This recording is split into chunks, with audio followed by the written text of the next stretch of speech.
સૌને જય સ્વામિનારાયણ.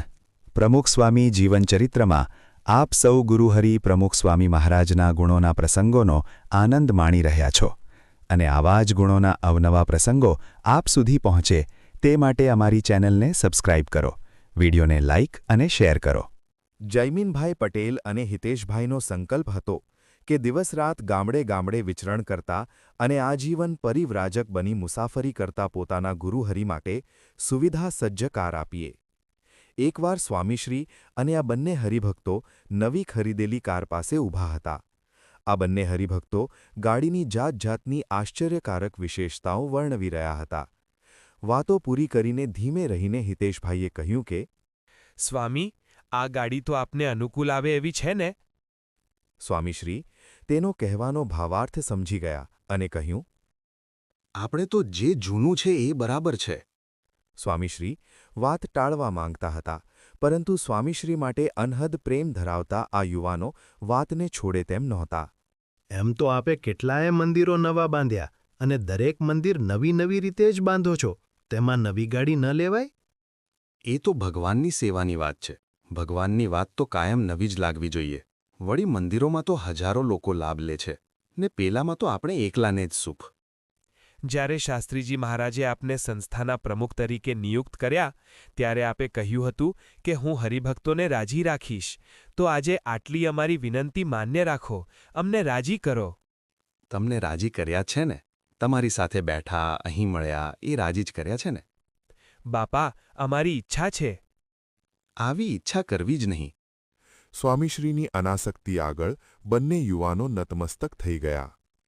વસ્તુ ન હોય કે તે મેળવવાની સામર્થ્ય ન હોય ત્યારે અનાસક્તિ રાખવી કદાચ સહેલી છે, પરંતુ વસ્તુ ઉપલબ્ધ હોય અને તેની આસક્તિનો સ્પર્શ થવા ન દેવો તે વિરક્તિનું એક ચરમ શિખર છે.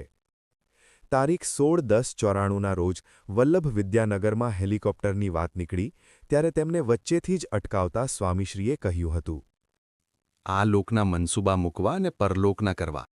ભગવતચરણ સ્વામીએ વાતને વળાંક આપતા કહ્યું, આપ કહો છો એ બરાબર, પણ તમે જે ગાડીમાં બેસો છો તે મને પોતાને જ નાની પડે છે, માટે હવે ગાડી તો બદલો.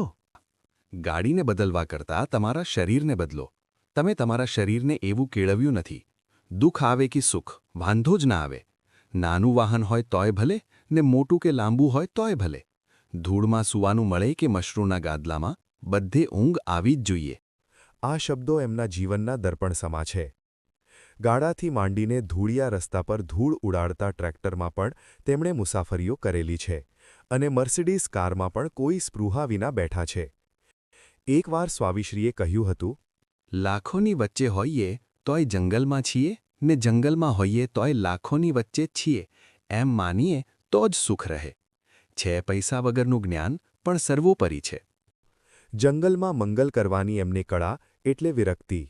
તારીખ 12/4/95 બુધવારના રોજ સ્વામીશ્રી સમક્ષ ભરૂચમાં નર્મદા પ્રોજેક્ટની વાતો ચાલી રહી હતી.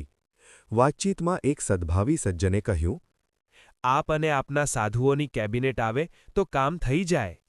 સ્વામીશ્રીના મૌનનો સંમતિસૂચક અર્થ ધારીને એમણે ચર્ચાનો થોડો વિસ્તાર કર્યો કે ફલાણાને ફલાણું ખાતું આપવું. આ સાંભળીને સ્વામીશ્રીએ કહ્યું, અમારે સાધુને તો ભજન ભક્તિ ને માળા કરવી, સેવા કરવી એ જ ખાતું. આ બધી ઝંઝટમાં ક્યાં પડવું? ભગવાનના ભજનમાં જેવો માલ છે એવો 14 લોકના બ્રહ્માંડમાં ક્યાંય નથી. જો ભાવ અને પ્રેમથી ભજન કરીએ તો સુખ અને શાંતિ આવે. સાધુને તો ભજન ભક્તિ એ જ વ્યવસાય. સૌને જય સ્વામિનારાયણ.